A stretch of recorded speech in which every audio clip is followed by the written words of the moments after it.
നമസ്കാരം, ഞാൻ Rakesh M G.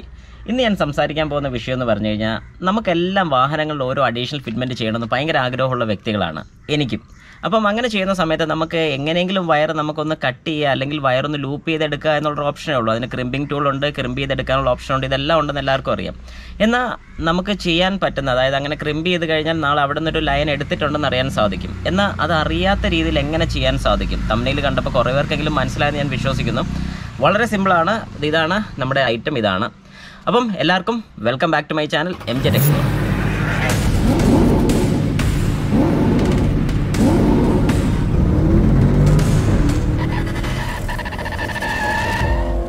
ഞാൻ ആദ്യം ഈ പ്രോഡക്റ്റിനെ കുറിച്ച് ജസ്റ്റ് ഒന്ന് പറയാം. എല്ലാവർക്കും കാണാൻ സാധിക്കുന്ന പോലെ തന്നെ ഇവിടെ 2 പിന്ന് കൊടുത്തിട്ടുണ്ട്. ഈ പിന്ന് ഇപ്പോൾ എല്ലാവർക്കും കാണാൻ സാധിക്കും. ഈ പിന്ന് വരുന്ന നമ്മുടെ ഫ്യൂസ് തന്നെയാണ്, നമുക്ക് നമ്മുടെ വാഹനത്തിൽ വരുന്ന അതേ ഫ്യൂസ് തന്നെയാണ്, ചെറിയ ഫ്യൂസ്.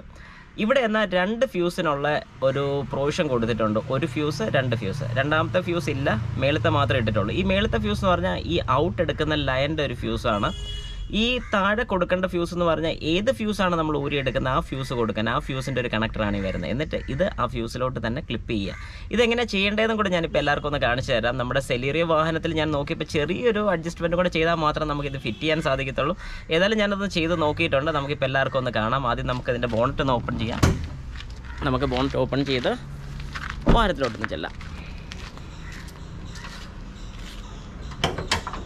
ഓക്കെ, നമ്മുടെ ബോണറ്റ് തുറന്നു കഴിയുമ്പോൾ എല്ലാവർക്കും അറിയാം നമ്മുടെ വാഹനത്തിൽ ഫ്യൂസിൻ്റെ കേസ് വരുന്നത്, അതായത് നമ്മുടെ ബാറ്ററിയുടെ ഒക്കെ സൈഡിലായിട്ട് തന്നെയാണ്. ഇപ്പോൾ എല്ലാവർക്കും കാണാൻ സാധിക്കും. ഈ ഒരു ഭാഗത്താണ് ഇതിൻ്റെ ഫ്യൂസ് വരുന്നത്. എല്ലാവർക്കും ഒന്ന് കാണിച്ചു തരാം. ഇവിടെയാണ് ഫ്യൂസ് കവർ വരുന്നത്. ഇത് മെയിൻ ഫ്യൂസ് കവേഴ്സാണ് ഇതിനകത്ത് വരുന്നത്. മെയിനായിട്ട് നമുക്ക് അത്ര അത്യാവശ്യമുള്ള ഫ്യൂസുകൾ മാത്രമാണ് ഇവിടെ വരുന്നത്. എല്ലാവർക്കും ഇതിനകത്ത് കാണാൻ സാധിക്കുമായിരിക്കും. അതായത് ഇഗ്നിഷൻ ഫ്യൂസ്, കംപ്രസർ ഫ്യൂസ്, ഹെഡ്ലൈറ്റിൻ്റെ ഫ്യൂസ്, കാര്യങ്ങളൊക്കെയാണ് ഇതിനകത്ത് വരുന്നത്. പിന്നെ വരുന്ന ഫ്യൂസ് എന്ന് പറയുമ്പോഴത്തേക്കും നമ്മുടെ ബാക്കിയുള്ള ഫ്യൂസുകൾ, അതായത് നമ്മുടെ കാർ സ്റ്റീരിയോയുടെയും ഓഡിയോ സിസ്റ്റത്തിൻ്റെ ഒക്കെ ഫ്യൂസ് വരുന്നത് നമ്മുടെ വാഹനത്തിനകത്ത് തന്നെയാണ് വരുന്നത്, സൈഡിലായിട്ടാണ്. ഞാൻ പല വീഡിയോസിലും എല്ലാവരെയും കാണിച്ചിട്ടുള്ളതാണ്. അപ്പോൾ എല്ലാവർക്കും അറിയാമെന്നാണ് ഞാൻ വിശ്വസിക്കുന്നത്. അപ്പോൾ ഇതിനകത്ത് എന്താ ചെയ്യേണ്ടതെന്ന് ഞാനിപ്പോൾ എല്ലാവർക്കും ഒന്ന് കാണിച്ചു തരാം. ഇപ്പം നമ്മൾ ഈ കാണുന്നതാണ് ഓരോ ഫ്യൂസ് കൊടുത്തിരിക്കുന്നത്. പക്ഷേ ഇതിന് ഈ സെലീറിയോയ്ക്ക് മാത്രം ഞാൻ കണ്ടൊരു ഡിസഡ്വാൻറ്റേജ് എന്ന് വേണമെങ്കിൽ പറയാം. ഇതിൻ്റെ സൈഡിലൊരു പില്ലർ കൊടുത്തിട്ടുണ്ട്. ഇവിടെ ഈ ഒരു പില്ലർ ഉള്ളതുകൊണ്ട് നമുക്ക് അതൊന്ന് സെറ്റ് ചെയ്യാൻ കുറച്ച് പാടായിരിക്കും. ഒരു സൈഡ് ഞാൻ ഇവിടെ നിന്ന് കട്ട് ചെയ്തെടുത്തായിരുന്നു. അതായത് ഒരു ബ്ലേഡ് യൂസ് ചെയ്ത് ഞാൻ ഇവിടുത്തെ ഈ ഒരു പോർഷൻ ഞാനൊന്ന് കട്ട് ചെയ്തെടുത്തു. ഇതൊരു ഡെമ്മിയാണ് കൊടുത്തിരിക്കുന്നത്. ആ ഡെമ്മിയുടെ പോർഷനിൽ ഞാനൊന്ന് കട്ട് ചെയ്തിട്ട് ഞാൻ ജസ്റ്റ് എല്ലാവർക്കും ഒന്ന് വെച്ച് കാണിക്കുകയാണ്. ഞാൻ ആ കട്ടിങ്ങും കൂടെ ഞാനിപ്പോൾ എല്ലാവർക്കും ഒന്ന് കാണിച്ചു തരാം.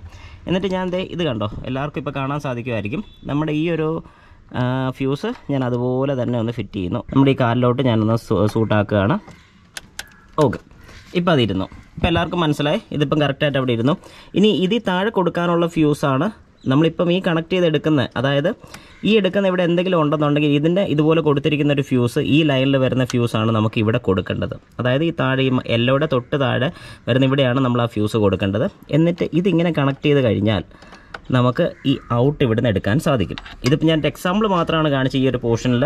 നമുക്ക് ഏറ്റവും നല്ലത് നമ്മുടെ വാഹനത്തിനകത്തുനിന്ന് തന്നെ, അതായത് നമുക്ക് വാഹനത്തിൻ്റെ താഴെ കൊടുത്തിരിക്കുന്നത്, അതിപ്പം ആ ഭാഗം കൂടെ അഴിക്കാനുള്ളൊരു ബുദ്ധിമുട്ട് കാരണം ഞാൻ ജസ്റ്റ് എല്ലാവർക്കും ഒന്ന് കാണിച്ചു തരാൻ വേണ്ടി മാത്രമാണ് ഇങ്ങനെ ചെയ്തത്. അപ്പോൾ ഈ ഒരു പൊസിഷനിൽ നിന്ന് നമുക്കത് ജസ്റ്റ് ഊരിയെടുക്കാൻ വളരെ എളുപ്പമാണ്. ഈ ഒരു ടൂളിന് വലിയ വില വരുന്നില്ല. അതിൻ്റെ പ്രൈസും കൂടി ഞാനിപ്പോൾ പറയാം. അതിൻ്റെ ലിങ്കും കൂടി ഞാൻ ഡിസ്ക്രിപ്ഷൻ ബോക്സിൽ ഇട്ടോളാം. അപ്പം മേടിക്കണം എന്ന ആഗ്രഹമുള്ള എല്ലാവർക്കും അത് മേടിക്കാനും സാധിക്കും. ഇതുപോലെ നമ്മൾ ഒരു ബ്ലേഡ് യൂസ് ചെയ്തുകൊണ്ട് ഇത് നമ്മൾ പതുക്കെ സ്ലീവ് ചെയ്ത് ഇങ്ങനെ കട്ട് ചെയ്ത് കളയാൻ പറ്റും നമുക്ക്. അത് ഞാൻ ഈ ഒരു സൈഡും കൂടെ എല്ലാവർക്കും ഒന്ന് കാണിച്ചു തരാം. ഞാൻ ഇപ്പുറ സൈഡാണ് ചെയ്തത്. അപ്പം ഇത് കട്ട് ചെയ്യുമ്പോൾ സമയത്ത് എല്ലാവരും ശ്രദ്ധിക്കേണ്ട ഒരു കാര്യമെന്ന് പറഞ്ഞു കഴിഞ്ഞാൽ വേറെ വയറോ കാര്യങ്ങളോ ഒന്നും കട്ടാവാതെ നോക്കണം. കണ്ടോ, ഞാനിപ്പോൾ അത് കട്ട് ചെയ്തെടുത്ത് കണ്ടോ. എന്നിട്ട് ഇവിടുന്ന് ഈ സൈഡിലോട്ടൊന്ന് പുഷും കൂടെ ചെയ്താൽ മതി. ആ ഒരു പീസ് നമുക്കിങ്ങനെ ഊരിയെടുക്കാൻ പറ്റും. ഇതെല്ലാവരും ചെയ്യുമ്പോൾ ശ്രദ്ധിച്ച് ചെയ്യണം. കാരണം വേറെ വയർ കട്ടോ കാര്യങ്ങളോ ഒന്നും വരാതിരിക്കാൻ വേണ്ടി ശ്രദ്ധിച്ചേ ചെയ്യാവുള്ളൂ. യെസ്, കണ്ടോ. ഇപ്പം നമ്മൾ ആ ഒരു പോർഷൻ, അതായത് ആ തള്ളി നിന്ന പോർഷൻ ഒന്ന് കളഞ്ഞു. ഈ താഴത്തെ ഈ ഭാഗം കൂടെ ഒന്ന് ക്ലിയർ ചെയ്തോണം. ഓക്കെ, ഇപ്പോൾ ഇത് ഫ്രീ ആയി. ഇനി ഇത് ഫ്രീ ആയ സ്ഥിതിക്ക് നമുക്ക് സുഖമായിട്ട് ഈ ഒരു കണക്ടർ ഇവിടെ കണക്ട് ചെയ്യാൻ സാധിക്കും. എല്ലാവർക്കും ഒന്നുകൂടെ ഞാൻ കാണിച്ചു തരാം. ഇത് കണ്ടോ, ഈ ഒരു പൊസിഷനിലോട്ട് ഇത് കറക്റ്റായിട്ട് ഒരല്പം കൂടെ ഇല്ല, കറക്റ്റാണ്. ഇത് കണ്ടോ, ഞാനിപ്പോൾ ഇത് ഇൻസേർട്ട് ചെയ്യുകയാണ്. എല്ലാവർക്കും ഇപ്പോൾ ഇത് കാണാൻ സാധിക്കും. ഞാൻ ഒന്നുകൂടെ എടുക്കാം. എന്നിട്ട് ഈ 2 പോയിൻ്റ് ഈ ഒരു ഭാഗത്തോട്ട് കണക്ട് ചെയ്തു, പ്രസ് ചെയ്ത് വെച്ചു. ഇപ്പോൾ അവിടെ ഇരുന്നു. ഇനിയിപ്പോൾ ഇതിൻ്റെ കണക്ഷൻ നമുക്ക് കറക്റ്റായിട്ട് ഈ ഒരു ലൈനിലോട്ട് എടുക്കാൻ സാധിക്കും. ഇങ്ങനെ വരുന്ന സമയത്ത് നമുക്ക് വയർ ക്രിമ്പോ കാര്യങ്ങളൊന്നും ചെയ്യേണ്ട കാര്യമില്ല. ഫ്യൂസ് പോയാൽ പോലും നമുക്ക് ഫ്യൂസ് ഇടാൻ വേണ്ടിയിട്ട് നമുക്ക് ഇതിനകത്തു നിന്നുള്ളൊരു ഫ്യൂസ്, ഇപ്പം ഏതെങ്കിലും ഒരു ഫ്യൂസ് ആവശ്യം വരികയാണെങ്കിൽ തന്നെ നമുക്കിപ്പോൾ ഈ കാണുന്ന പോലെ ഫ്യൂസ് ഊരി എടുക്കുക. നമുക്ക് ഇതിലോട്ട് തന്നെ, അതായത് നമ്മുടെ ഈ കണക്ടറിലോട്ട് തന്നെ നമുക്ക് ആ ഫ്യൂസ് ഇടാൻ സാധിക്കും. കണ്ടോ, ഇപ്പോൾ എല്ലാവർക്കും കാണാൻ സാധിക്കുമായിരിക്കും. ഞാൻ അതിലോട്ടൊരു ഫ്യൂസ് ഇട്ടായിരുന്നു. അപ്പോൾ അതും റെഡി ആയിട്ടുണ്ട്. ഓക്കെ, അപ്പോൾ ഞാൻ ഈ പറഞ്ഞ കാര്യം എല്ലാവർക്കും മനസ്സിലായെന്ന് ഞാൻ വിശ്വസിക്കുന്നു. ഇതിൽ സിമ്പിളായിട്ട് തന്നെ നമുക്ക് സ്വന്തമായിട്ട് തന്നെ, സിമ്പിളായിട്ട് മാത്രമല്ല സ്വന്തമായിട്ട് തന്നെ നമുക്കിത് വീട്ടിൽ ഇരുന്നുകൊണ്ട് തന്നെ ഏതൊരു കണക്ഷൻ വേണമെങ്കിലും നമുക്ക് എടുക്കാൻ സാധിക്കും. ഇനി എന്തെങ്കിലും കേസിൽ ആ ഒരു യൂണിറ്റിൻ്റെ കംപ്ലയിൻറ്റ് വരും, എന്തെങ്കിലും വയർ ഷോർട്ടായാൽ പോലും ഈ ഒരു യൂണിറ്റിൻ്റെ ഫ്യൂസ് മാത്രം പോകത്തുള്ളൂ. അതുകൊണ്ട് പിന്നെ ഒന്നും പേടിക്കേണ്ട കാര്യമില്ല. എല്ലാവർക്കും സ്വന്തമായിട്ട് ഓരോ പരിപാടി ചെയ്ത് നോക്കാൻ സാധിക്കും. ഓക്കെ, അപ്പോൾ ഞാൻ ഈ പറഞ്ഞ കാര്യങ്ങൾ എല്ലാവർക്കും മനസ്സിലായി ഞാൻ വിശ്വസിക്കുന്നില്ല. എന്തെങ്കിലും സംശയമോ കാര്യങ്ങളൊക്കെ ഉണ്ടെങ്കിൽ എൻ്റെ കമൻറ്റ് ബോക്സിൽ എല്ലാവരും രേഖപ്പെടുത്തേണ്ടതാണ്. പുതിയ ഓരോ വീഡിയോസ് ആയിട്ട് ഞാൻ വരുന്നതായിരിക്കും. നിങ്ങൾ ആദ്യമായിട്ടാണ് ഈ ചാനൽ കാണുന്നതെങ്കിൽ ഈ ചാനൽ സബ്സ്ക്രൈബ് കൂടെ ചെയ്യുക, ബെൽ ബട്ടൺ കൂടെ ഒന്ന് പ്രസ് ചെയ്തേക്കുക. അപ്പം എൻ്റെ പുതിയ വീഡിയോസിൻ്റെ എല്ലാ നോട്ടിഫിക്കേഷൻ നിങ്ങൾക്ക് കിട്ടുന്നതായിരിക്കും. അപ്പോൾ ഇതുവരെ വീഡിയോ കണ്ടുകൊണ്ടിരുന്ന എല്ലാവർക്കും എൻ്റെ നന്ദി, നമസ്കാരം.